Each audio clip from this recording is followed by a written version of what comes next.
আজকে শেয়ার করব সেমাইয়ের dessert recipe.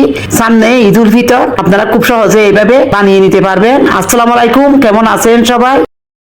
একটা পাত্রের মধ্যে দুধ দিয়ে দিচ্ছি 1 লিটার। 1 লিটার দুধ দিয়ে এই ডেজার্টটি বানাবো। পাউডার দুধ দিয়ে দিচ্ছি 1.5 কাপ, মিক্স করে নিব। দিয়ে দিচ্ছি কর্নফ্লাওয়ার 4 টেবিল চামচ, দিচ্ছি ভাজা লাচ্চা সেমাই 100 গ্রাম নিয়েছি, মিক্স করে নিব। চিনি দিয়ে দিচ্ছি 1 কাপ, মিষ্টিটা আপনাদের স্বাদ অনুযায়ী দিবেন। 1 চিমটি লবণ দিয়ে দিচ্ছি, মিষ্টি খাবারে লবণ দিলে টেস্টটা বেড়ে যায়। ভ্যানিলা এসেন্স 1 চা চামচ, সুন্দর একটা ফ্লেভার আসবে। রান্না করা হয়ে গিয়েছে। এরকম কতগুলো পাত্র নিয়েছি, এগুলাতে আমি সেট করব সেমাই যে রান্না করেছিলাম। সেমাইগুলো আমি এখানে দিয়ে দিয়েছি। এবার একটা পাত্রের মধ্যে পানি দিয়ে দিচ্ছি। 1 কাপ পানি দিয়েছি, চিনি আধা কাপ চিনি দিয়েছি, আধা কাপ পাউডার 2 টেবিল চামচ দিয়েছি। এবার পানির সাথে একটু মিক্স করে নিব। এই পানিগুলো আবার এখানে দিয়ে দিচ্ছি, মিক্স করে নিব। একটা অরেঞ্জ ফুড কালার না থাকলে ট্যাংও দিতে পারেন। মিক্স করে নিব সুন্দর করে, এইভাবে ছেড়ে রান্না করে নিচ্ছি।